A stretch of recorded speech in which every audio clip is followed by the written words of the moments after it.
Hello and welcome to a new episode of A New Go of New Home Sales. I'm Anya Chrysanthon. Hey, I'm John Lee. And today we're talking about the shape of things to come when we're talking specifically about the customer journey, as well as the shape of the funnel in the new e-commerce world. Yes, so a lot of things have changed as more and more buyers are going online, and that's really changing, like you said, the customer journey and the shape of the funnel. But like we know with all sales funnels, we need to start at the top, the mouth of the funnel, and that's really where you attract the audience. So let's take it from the top. Portals galore. Now, you've seen probably in the last 5-10 years an explosion of portals, whether new people coming in, there's some consolidation or fragmentation of them. But one of the interesting things, though, if you really think about it, is a lot of these portals are geared toward used existing homes. We're in the new home space. Why don't we hear much about coming in through a portal to shop for new homes? What do you think, Anya? Well, I think our industry is just so complex. The journey is so complex. When I think about Zillow, for example, I go on Zillow, and again, it's America's favorite pastime, right? Searching through listings and looking at fun pictures and reading some of the interesting descriptions.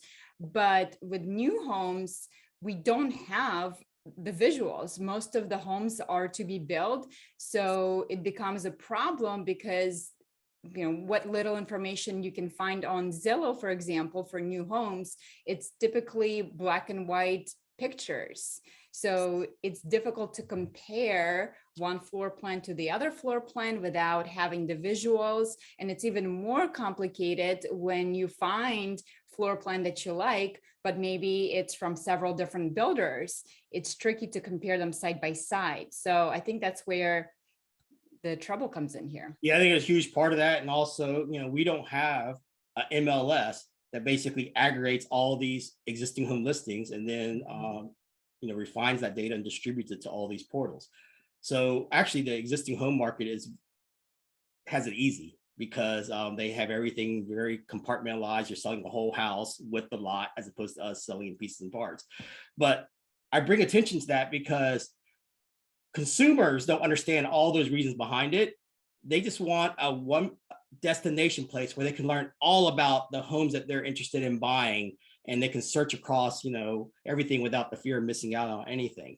And like you're saying, Zillow is the main attraction. If you look at the October 2021 unique monthly visitors, Zillow and Trulia are number 1 and 2, and Zillow actually owns Trulia, so they're really big. And that's together about 60 million unique visitors. And if you actually take the number of people that actually come back and forth, it's probably like 5 times more than that. And you can see that over there on the chart on the right. It says what describes you most.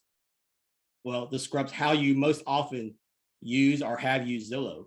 Only 19% are actually coming there when they're actually buying or selling a home. Like you're saying, 60% are coming there for fun. And about 21% come for both fun and when buying or selling a home. So a lot of people just come there because they enjoy looking at homes. And I think that's a huge pastime that builders are missing out on, because new homes are even more exciting, more sexy, and you can dream up wherever you want, how you want it. And there's a lot more to learn about new homes. There's a lot of discovery and when, where, and why to buy new, especially versus used. We're missing out on that, building the excitement that Zillow has captured with used homes. Mm-hmm.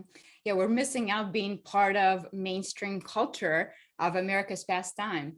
Yes, it's getting to that whole social shopping element that we're going to talk about later. Just to pull some other stats from NAR, National Association of Realtors, 97% of buyers use a website for home search information. And we know that's been growing. It's getting close to 100%. 87% reported using real estate agents. So real estate is still a very valuable part of the process. And I assume that for new construction is the same because it's a complicated purchase. New home purchases made up about 15% of the share, and previously owned homes made up about 85%. So that new home percentage is still growing from what I've heard as low as 9% to 13% and maybe 15%, especially with COVID and all that. But it's still a far cry from the 2/3 of the people that actually want to buy new. So there's always a history to how we got here. So for some of the newcomers here, let me explain to you how new home marketing and sales has evolved.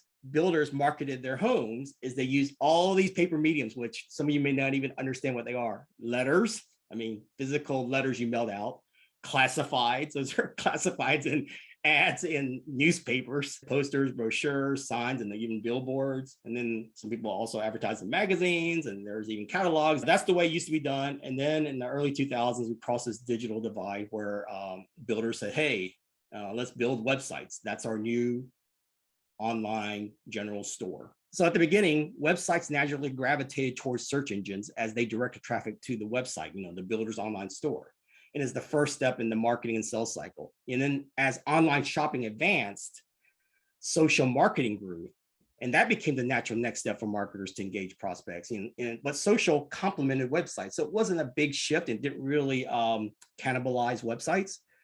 But now, as we're starting to move toward Web3, which is a whole nother conversation, but the final online shopping evolution requires e-commerce and it converges marketing and sales functions online. This is going to become the breaking point for website platforms that are not using modern software applications, because a single website channel does not reflect the way consumers shop this complex product over a long period of time across multiple channels. And it won't support the convergence of all three of these tech domains into what we're going to call a full cycle social commerce platform. That's basically what Google's, Facebook, and Amazon, they're all converging to be very similar to each other. And this is definitely something that builders should be paying attention to, because e-commerce, or I should say social commerce, is expected to triple by 2025, reaching $1.2 trillion. So you definitely want a piece of that. And obviously with website, you have to be able to process the order, right? It's not just engaging them. It's not just getting them to your website, but you have to be able to process that order. But the question is, how does it work with new home sales on the website? Because unless it's a spec, which you can buy, can the regular website give you the customization, personalization to make that home truly yours? Right. That's going to be a huge obstacle, because current builder websites were not built or even expected to do online sales. So they weren't built for design. They weren't built for pricing. They weren't built for purchasing. Now, here's the current new home marketing and sales cycle and funnel, because the cycle and funnel are really like two sides of the same coin in a sense. Like I explained, new home marketing is very website centered because of the history and because the difficulty of being in a portal marketplace. The websites are, in the new home world, the top of the funnel, unlike an existing home, which the portals are the top of the funnel. Since builders own their own website, they completely control that channel and funnel, and builders want control. They want to control the content and they want to control the channel. Unfortunately, the power is going to go to the people, and that's going to change everything. And so you're going to have to be able to follow along with that. But as we've been talking about the sales and marketing cycle, where you attract, engage, nurture, and convert, if you kind of unfold that to the right, you see it also correlates with the sales funnel. At the top of the funnel is attract. Second part is engage. Those are two marketing aspects that are mainly. And then you get further down the funnel with the sales, with nurturing and converting your leads. One of the interesting things, if you think about where the builders spend their money, they spend a lot of their money on attracting. Think of your website, think of your consultants, your SEO, your analytics. I mean, and all your maintenance and all that. They spend so much time on attracting in one singular channel. I'm not talking about all the other channels. I'm just talking about the website channel. Then they don't spend as much on the engagement part. That's because they never thought the buyers would ever engage online. They thought the whole point was attract them online and take them offline. So they kind of wrote off steps 3, 4, and 5, 2, 3, and 4 in the sales funnel. They spend some money on the nurturing part with the salespeople, because the salespeople spend a lot of money and they get a lot of commission, and they have sales centers and all that. And they don't spend as much on the conversion part, because that's mainly just a transaction. But what I would argue here is that they need to spend more time and money on the second step, which is engagement. because engagement is actually where marketing succeeds, because that's where they show that they actually connected with the buyers. In the old days, when engaging with the buyers was a handshake, okay, that was pretty straightforward, and they actually wanted to come meet with you in person.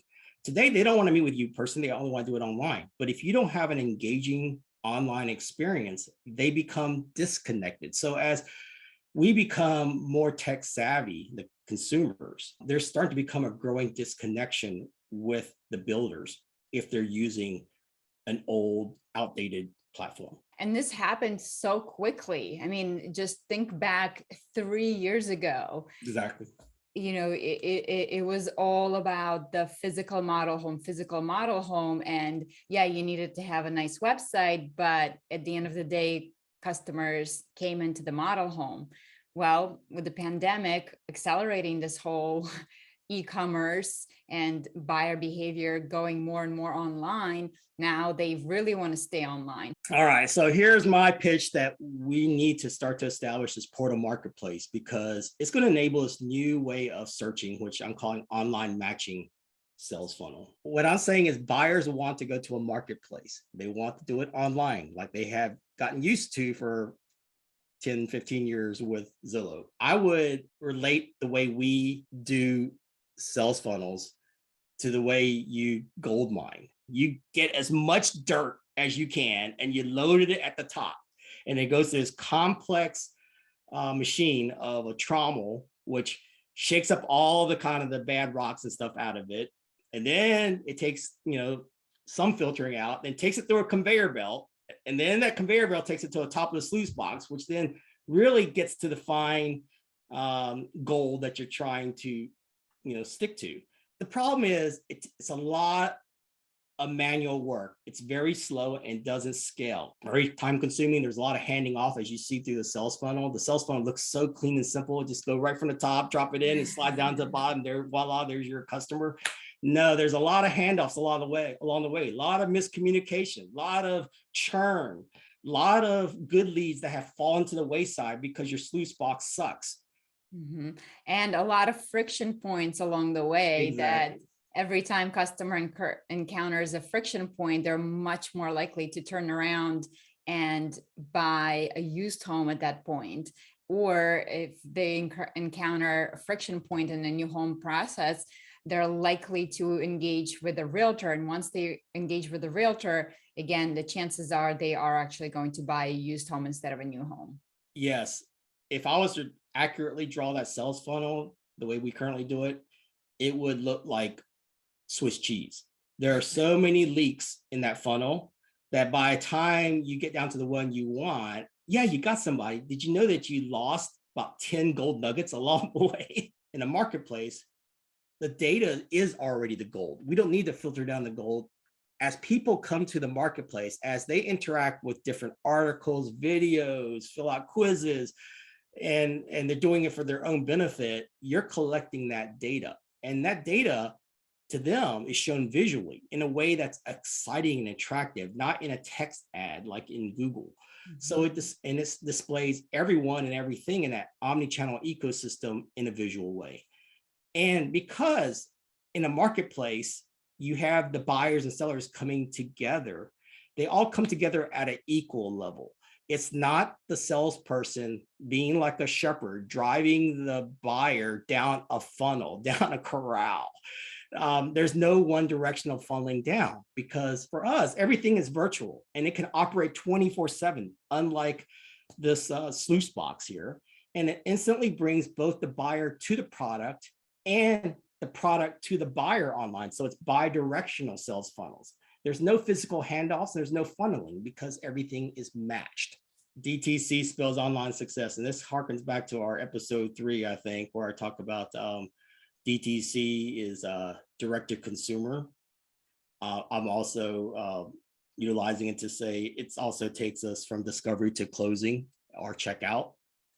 And it also covers 3 important facets of the whole customer journey, which is distribution, basically the channels, the transactions, the buying, and then the content, which is what really they're there for. All three of these DTC factors affects the shape of the sales funnel. The traditional upside down triangle V-shaped sales funnel is outdated. That was in the old days where basically you sent out all these mailers and brochures, and then people come walking down the door, down that one channel. With a direct to consumer approach, what happens to the sales funnel? It becomes shorter and it becomes skinnier. What I mean by that is because they're doing it online, they're able to move a lot further and faster down that sales funnel with a lot less handoffs and interactions with the builder, and they can do it 24/7. That saves them a lot of time. That's a very attractive customer experience to get them to your products. The next one, discovery to closing. This is basically the whole process. Builders don't normally focus on the discovery part because they don't have the attraction, they don't have the manpower to even create the content to explain why you should buy new. They're hoping that you in your own mind have already decided you want to buy new and you're already like 3 steps down the sales funnel. That's not the case with new homes. That's why we're creating a marketplace so you can discover why you should buy new, when you should buy new, where you should buy new. And basically that's attracted by articles related to what's new, what is new construction, current events, trends, interest rates, things that may affect how you buy the house. And then starting anew is, these are steps that you need to take to buy a new home and to even move or to transact. And those are important things to understand. And then we don't want to leave the people left out when they come home to the new home. They want a newcomer section to welcome them home because we want that complete customer journey. That's really the whole sales and marketing funnel, if you ask me. And what does that happen? What does that do to the sales funnel? Well, it makes the mouth of the sales funnel much, much wider. But at the same time, that stage is much, much thinner. And how's that happen? Well, because it's wider because you're attracting people to a marketplace and you're adding this marketplace at the top of the funnel of discovery. So they could be, looking around for many months. But at the same time, because they're being matched with builders, communities, plans, options, and all that, they're spending a lot less time searching. That's why it's a very flat but wide mouth at the top with the portal. And then the last one is very, very complex. It's like this crazy kaleidoscope there. It's really where everything comes together in an ecosystem. This is really, unfortunately or fortunately, how buyers shop. They shop across multiple channels. And at any of those channels, they want to be able to start where they left off. They want to see the content, their favorites. They want to be able to design more or even buy now from any one of those channels. So basically, the whole marketing and sales cycle needs to apply to every one of those channels. They all need to be data synced together in the cloud at a personalized level. And then that personal journey can be in and out of each one or touching everyone. And I call that like this AI driven flywheel, which is very complex, but it's really combining a flywheel with the sales funnel. HubSpot talks a little bit about this, but it's AI driven because there's no person that can physically or logically be able to put all this together and then also cover them 24/7 around every channel. I was on Instagram and this app, there's a product popped up, and not to bore you, but the girls can relate to me. It's for a dip for your nails, so you guys can see my nails. And I was like, I wonder if that would work. Should I try it? So I ended up going offline to read some of the reviews that people were saying about the product. I checked out their website, but I ended up making purchase on Instagram. Arrived 2 days later, and here I am, happy customer. So I didn't have to interact with anybody. I did need some additional assurance as a consumer. So I think this is where things like reviews, whether it's peer reviews, that's going to be really important in this whole ecosystem, especially for a big purchase like a home. That's a perfect segue into this next slide. I'm not saying that any of these channels are going to replace other ones. I'm saying it's going to take a village. The idea that they're only going to come in through a website to your sales center and that's it, that doesn't reflect the way everyone shops.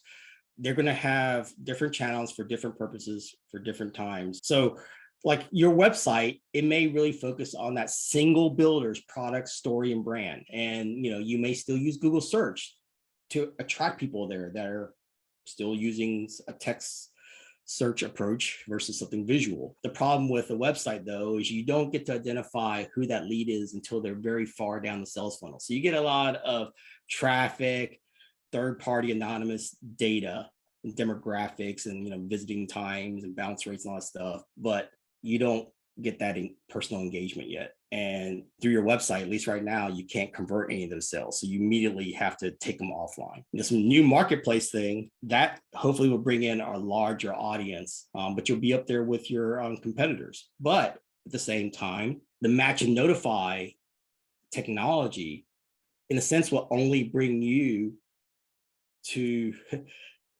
the people that actually want to see you and vice versa. So in a sense, you're there with everyone like it is in Google, frankly, and Zillow and everybody else, but you're well matched. So you don't go through this screening, filtering, archaic process full of leaks and gaps. You can see everybody's all in there together. So you see fingerprints, you see real people, you see real products. So you see a little bit of everything, and you can take it all the way through the sales funnel to the transaction. You'll still have your sales centers there. And obviously that's single builder focused. That really can bring it from online to an offline, just like you had in the past. But what I would argue is that even when you're offline in person, you really should stay online in terms of letting them pick up where they left off, and even then sending them back home to finish up from an online experience so that you can track that data and follow them through these other channels. Yeah, it makes perfect sense. It's like an e-folio that essentially follows them around from start to finish. So you, as a salesperson, you know exactly where they are. You don't have to, make them repeat everything that they've already explained to somebody else, because it's all electronically documented. All right. So this is the new home sales funnel evolution. In the past, like I said, it's very paper centric and, taking to sales centers. The nice thing about that, it was a very personalized experience, a lot of individuals, but everything was offline through all four of those marketing and sales cycle steps. The one big difference back then was marketing only did the first quadrant, which is really just attracting the audience through mailers and brochures, and all the engagement was done in person with the salesperson. In the current situation now, it's very website centric.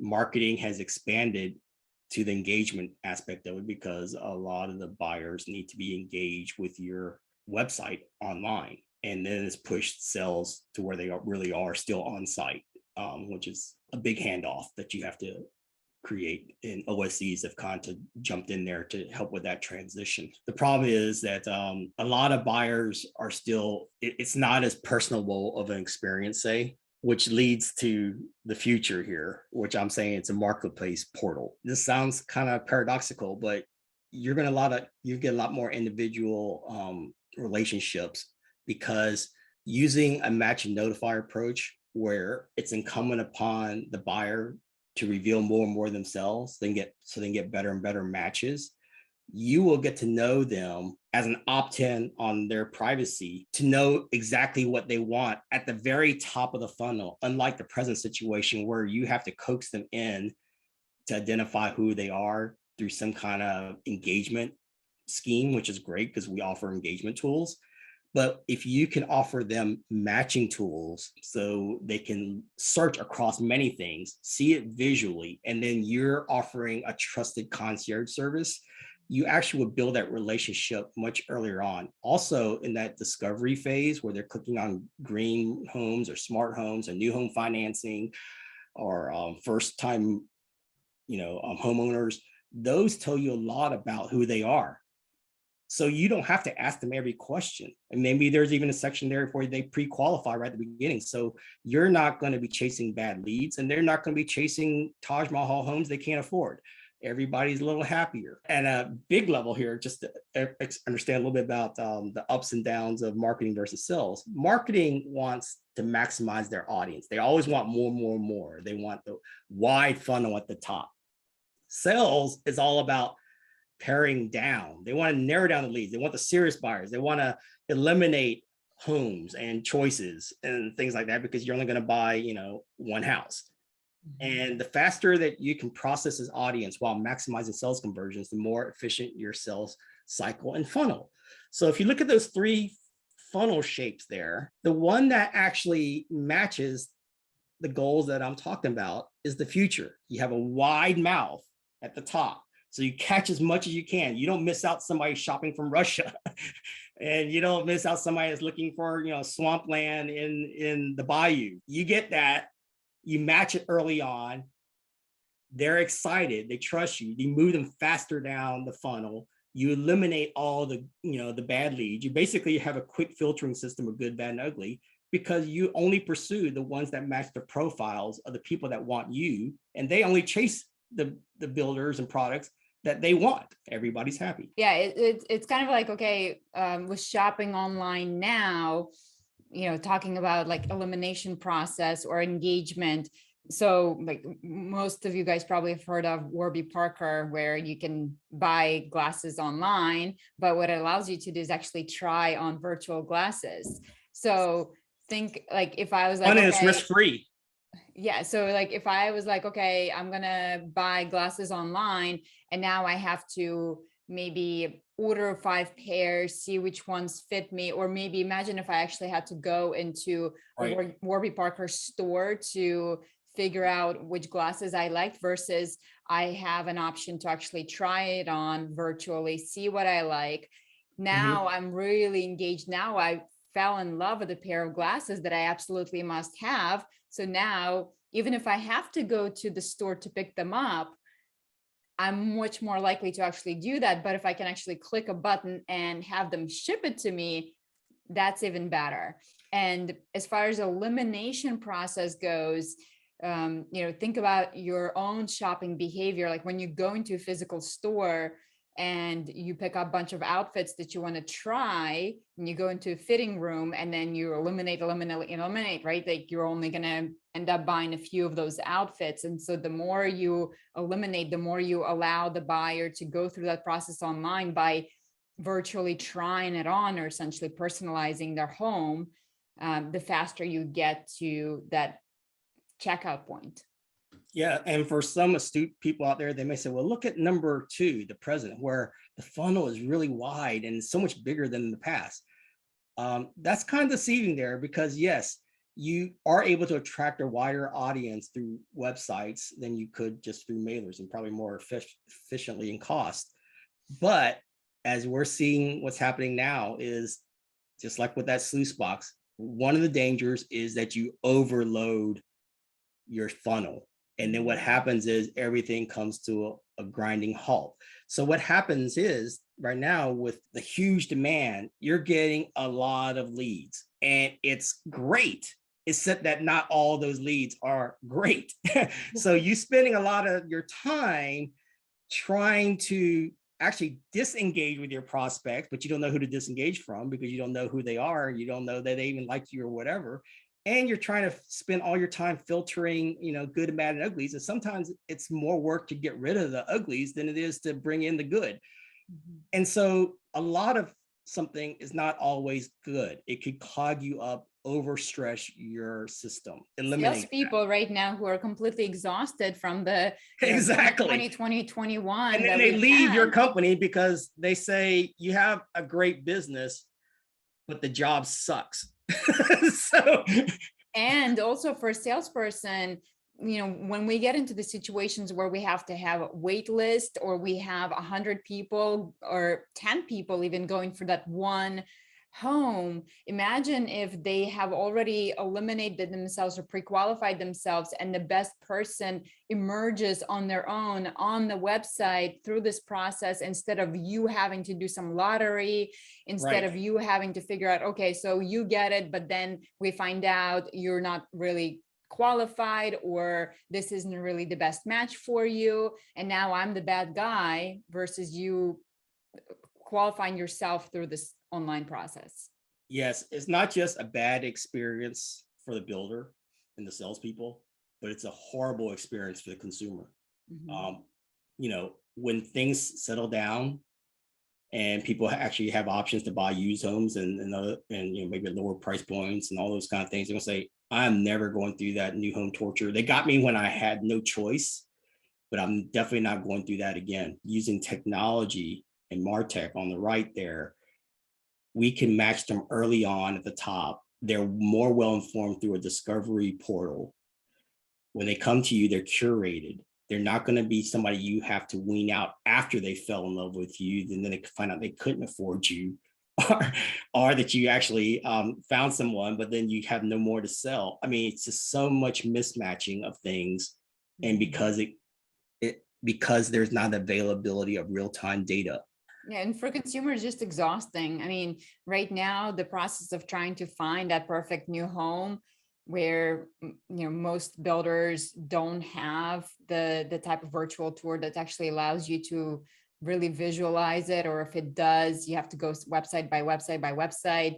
So confusing, so overwhelming. I mean, talk about buyer's fatigue, where this approach eliminates all 99% of the options that are not suitable to me, and I only have to sift through the few that I can match. I'm going to introduce another concept. A lot of the builders think, hey, we have this sales funnel. I don't know if you realize, but the buyer also has a funnel. Traditionally, we have this offline seller-centric funnel. When I say offline is basically, you may start online, but it's basically take you offline. And the way they do it is they drive the buyers based on their brand and their salesmanship. That sounds all great if you want to be a cowboy and you just got a bunch of cattle you want to push around, but your customers should be treated like cattle. So with e-commerce, the shopping power shifts from the seller to the buyer. And when that happens is they're going to start to shop you down their sales or their buyer funnel, I guess. And they're going to shop you based on matchmaking and customer experience. And what that's going to do is, for the sellers, the way you attracted your audience was you use search ads and use PPC, pay per click, because it was on your website, you were dependent upon buyers doing repeated searches to eventually find you on page 3 or find you tomorrow or something like that. In a match and notify approach, the buyers just puts in their shopping criterion, and then the way as an advertiser you would pay for this is you do what I call PPL, which sounds like people, pay per lead. So what the buyer does is really simple. They don't do these repeated searches and researches every day. They set it and forget it with match and notify. And then when you as a builder get notified of a match, you can now buy that lead at no risk, at your choice, none of the shotgun approach. And I'll explain more about this in our next episode. But what happens as the seller gives up power to the buyer, what they get in exchange, I actually think is even more valuable. The seller gets to collect personal online shopping data that can not only guide the DIY shopper, but they also gain 24/7 sales and sales service at a fraction of the cost. Quick summary, this is a traditional sales funnel. You take all these people at the top and you drive them down your builder funnel, and it's a very seller-centric approach. There's very few marketing channels like the old days where I actually had to go up there and just dial around 13 channels there, and I had to manually go up and do that. It wasn't even remote control. So there's very few shopping options. It's bad customer experience. Relies on this handoff between marketing and sales. We all know that they don't always get along together. They're not always on the same page, and they're not even there at the same time. And one sees blind and the other one sees the person, and it's kind of a major disconnect. There's office hours and banking hours here. After hours is basically the consumer, please help yourself. But to help yourself, you really can't help yourself because you can't do anything on our website. So call us back in the morning. Maybe you can schedule a meeting or something. So it's very limited sales service. And it really is about taking an online experience and then pushing offline. That's the traditional sales funnel. All right. The problem is, we're using traditional marketing and sales approaches with real world time and physical limits and constraints to sell a largely unbuilt virtual product and lifestyle with essentially unlimited options. We actually have a product that we can sell in the metaverse or in the virtual world way before anybody else could have done this, but we chose to do it in a brick and mortar way to actually constrain ourselves versus say an existing home. With the new visualization technology and software, builders can now realize their huge competitive advantage over used homes. Being able to design, experience, and buy your new homes online 24/7. We should never have lost this race against used homes. We already had an advantage of buying new, brand new. We could have visually shown it, and we could have transacted it online because you didn't have to go anywhere for a physical house. Yeah, this social commerce and buying in metaverse really benefits new construction because it utilizes things like VR, AR, gamification. We exist in a virtual world, so why not Right. transact in a virtual world? So basically, in this new world, we're going to turn the sales funnel upside down with e-commerce. So basically, you're going to go from a seller-centric approach to what it should be, always about the customer, a buyer-centric approach. So basically, what you're going to do now, flip that funnel upside down, and like Uber, using match and notify. They've already done this. So this is not some like hokey pokey stuff that I'm making up. You decide who you want to sell to. So you basically, as a builder, put in your ideal profile of who you want. You're not going to talk about race and gender and all this stuff, just your buyer profile of who's their ideal lead. Mm-hmm. And then you bring your product like Uber to that customer. So there was 4 customers up there, but Allie is the one that actually meets your profile. So you should only bring it to them. Don't waste your bullets on the wrong people. Not only you waste your money, but you wasted the other people's time. And now they actually just get distracted and whatever, and nobody helps anybody. The other thing we want to do is we want to take it from the few marketing channels, which that's why millennials like to use streaming. They don't like to be limited to channel. They want omnichannel. They want to get infinite choices whenever they want, however they want, start where they left off. That's what they want. And so you cannot be limited to just a website. You got to take this handoff between marketing and sales. I mean, just like handing off anything, that area where you hand off is the most likely area that you drop off. Mm-hmm. And when you drop the client in between that handoff, it's a disaster for everyone. So what we want to do is, like Amazon, they've converged marketing and sales online. They don't even need to talk to you don't even need to talk to a salesperson. You can learn all about the product, experience it, purchase it, and it even delivers delivers to your home. We already deliver the home, so we got that part down. Please help yourself. What happened to 24/7 online shopping? And now with the pandemic, everyone's been introduced to Zoom. The workplace has been in the hybrid world now has been introduced to Slack. There's all this online collaboration, especially if you're selling to millennials. They're used to working on a very complex process like buying a new home collaboratively online. What happens online should stay online. And it's very much like the Carvana experience.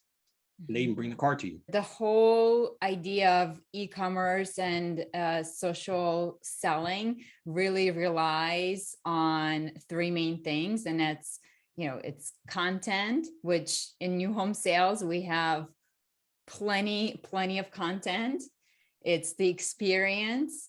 And, when you think about personalization and customization options in new home sales, I mean, it's experience galore and network. So it's peer-to-peer and social proof. So again, as your customers customize and personalize their home, it's an opportunity for them to share it with their network and so on and so forth. E-commerce is really a perfect for new home sales because of the virtual existence of it. Yes, and this isn't all pie in the sky stuff, but you do have to change your platform, and pardon the pun, it's absolutely essential. You have to use apps to create that personalized, data-driven AI concierge experience. Mm-hmm. So John, a lot of people have been talking about the e-commerce capability of websites right now, and it's certainly been a hot topic. And the e-commerce part of it, which would essentially enable you to transact, again, it works only if you have a spec home. right? That's why you can't just take a website and add, financial capability to that and call it a day, because you still can't transact on anything that's going to be built that's not Exactly. If we're just doing it on spec homes or inventory homes, we're just doing what, used homes do. used homes are doing. Yeah. No, we have a higher bar. It's not just the financial tools to transact. All right. Well, just because you have a funnel does not mean that everything just naturally seeps through. You really have to drive customers down the funnel, even in the match world. And so, who is the best, at least golf driver that I know, like Tiger Woods? And there's three elements to his game there. One, you have to have that power. Okay. He has to be able to drive it, but he doesn't just do it all himself, though he would like to probably do it all himself. He has a caddy that guides him along. And then he has a goal. Every hole is different, every course is different, but he has that goal. For us, again, going back to our earlier episode, that power for us is that knowledge. It's that content plus the data along the way, that knowledge of the customer and that customer's knowledge, because they want to do it, they want to have their own power to do it themselves, their knowledge of your products and your communities and your options is very powerful to both sides. But who is able to guide them all along the way? Because the real estate agents aren't there and don't know everything, and frankly may not even want to get involved at a stage. So this is where that guidance, that caddy, can either be a virtual buyer's agent or seller's agent, which is the AI, or it could be a dedicated online sales consultant. The goals are, different for the buyers versus sellers. The buyer's goal obviously is to actually end up buying a house of their dreams. So we need to give them a sales funnel that accelerates that, gives them that power, gives them that guidance to achieve that goal. But as a salesperson, you're really worried about creating that engagement and generating those leads and converting those sales. And again, that data throughout that customer journey will help you curate and facilitate that sales journey. And what's great about the portal with the OSC, they're essentially getting the data behind everything that consumer has already done. So when they're engaging with that consumer, they're not just starting with, oh, hi, how can I help you? They're looking at the data and they see, oh, I see that you have designed a Florence floor plan on home site 15 with this builder. And what questions do you have specifically about that? I think this is how it's going to happen. They're going to want quick responses, quick connections. If you don't get me, then I don't take you, or I don't work with you. I know everybody's saying, well, look, they just have to learn how to navigate our website. I mean, I'm sorry. We spent tons of money on there. We built all these pages, and basically we mimic it like a grocery store. We have all these aisles, and we neatly decided which products go in which aisles and all this kind of stuff. And you're just going to have to walk through our complex website. None of this matching stuff. So I call this my website Pac-Man online shopping journey. But this is kind of like how the websites are like. So I come in as a consumer. I'm kind of like cautiously walking there, kind of lost, looking around, and I'm going around and I'm looking for my milk. Oh, I finally found it over there in the dairy section, run over there, came back, found some strawberries to help me out. Then, oh, there's the cereal. And as I'm looking to check out, I passed by the wine. I said, oh, well, I might as well pick up some wine. And then I come back out. So in today's website Pac-Man online shopping journey approach, there's not even a shopping basket to put the eggs that you found. So there's not a shopping cart. Basically, they created a look but don't touch. There's no product sampling. You can't design or experience your dream home. So you have to ask the salesperson, basically. You're doing this sight unseen because every website has a different layout and experience. So I can't even carry over, oh, where the milk was in one place over to this one. So, I start all over. And then what happens is the builders fool themselves. The marketers, we think we have a lot of traffic because the people are spending a lot of time in our store. They're walking all over the place, down every aisle. And so that's a great thing. The longer they're there, the happier they must be. And we need to do more of that. We need to build more pages and more aisles and put things all over the place. When in reality, the shoppers were just lost. They were not interested. They're actually in the frozen section. That's why they were there so long. They were stuck. Scaring. It's actually a very bad thing. I mean, the shopping cart data is much more insightful. What did they actually pick up after all that time in there? Oh, they only picked up 2 things. Well, the problem is you don't have a shopping cart, so you can't even tell that. And the problem is the builders are paying a ton of money for those mistakes. They're misreading data. And when they misread the data, they spend more money on the wrong content and the wrong channels and the wrong aisles. Buy online is the ultimate home delivery. What I want to do is down there at the bottom, basically sit on my big comfy couch and basically have all those products show up in my shopping cart. And by the way, I did like that wine. So thanks AI for recommending that wine to go with my cereal. That's how we want to be. What we want to do is provide that home delivery Amazon e-commerce experience, like we all know, bring their products to me online. It's all about me because you're selling to me. And what does that entail? That means anytime, anywhere, anyhow. Just like Netflix, I can watch everything where I want. Just like even my Delta, it notifies me of all the wonderful perks and all the problems. And it's a great concierge service. Same thing with your banking. You can deposit, withdraw, transfer, do all those things from your app. I mean, because the app, your phone goes with you everywhere. And then there's a practical things, match and notify. I don't have all day to look every day. And match.com will find the right thing because maybe today's not a lucky day. Well, good. I didn't waste my time today because it didn't notify me today. Same with Lyft and Uber. It notifies you when the ride is there. Online collaboration. It's everywhere now. Like here, we can communicate in Microsoft Teams and Google Docs and Slack. There's collaboration about this very complex purchase over a long period of time with many different stakeholders. You should also utilize personal virtual assistants. Sometimes you just ask Siri. You may want something like Stitch Fix, where it may, size you up and recommend you the right clothing to fit your style. It's all about personalization, customization, automation. Mm-hmm. That's e-commerce, and that's the way new home shopping should be like. Yeah. And so right now, I think we are starting to extend into the online sales process with many salespeople taking meetings online over Zoom. But again, it's only available when they're available, not 24/7. So instead of doing these Zoom sales meetings, why don't we let consumer do DIY online and give them the tools so that they can 24/7? Exactly. Basically, like we saw earlier, 94% or whatever people, or 97%, I remember now, that are starting online. So basically, don't take me to the, on the off ramp on the information superhighway. I started online. I want to stay online as long as I can. Currently, basically, after step one, find it, you go to an OSC. OSC directs you to the on-site sales agent. Forget the last three steps online. They want to go down there, but you basically put a dead end on their superhighway and make them take an off-ramp and hitchhike the rest of the way. That's not the way we want to do. That's just going to open us up for disruption. Mm-hmm. What we want to do is what happens online should stay online. And this introduces DIY. But this is all optional assistance, okay? If they want to stay all the way through to the buying purchase, we should allow that.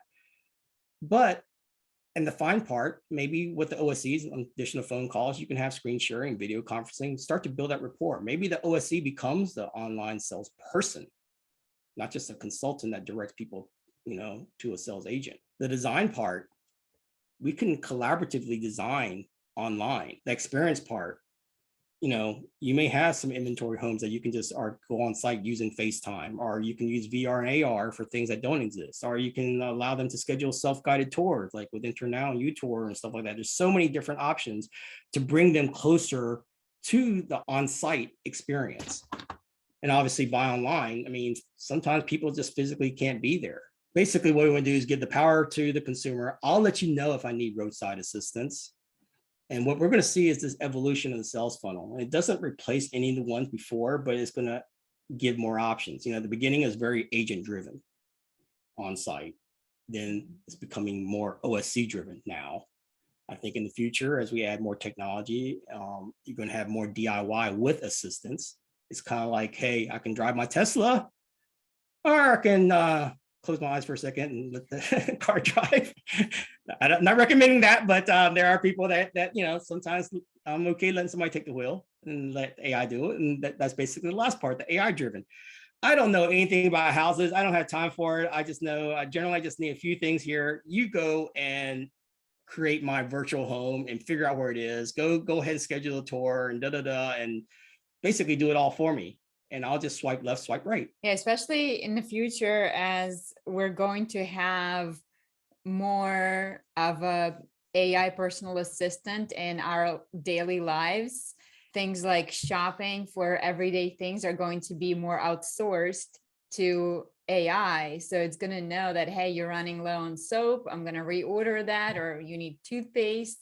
I'm going to order that for you.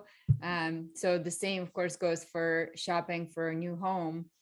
Your You're AI actually is going touching to on know. something that's very, very futuristic, which I wasn't going to talk about, but since you did, down the road, I wouldn't be surprised if we, I mean, everybody has a Siri right now or Alexa, whatever, but that's very broad. We may actually have our own virtual assistants that knows everything about where I live, how many kids I have, what types of food I like, you know, I'm on a diet and everything.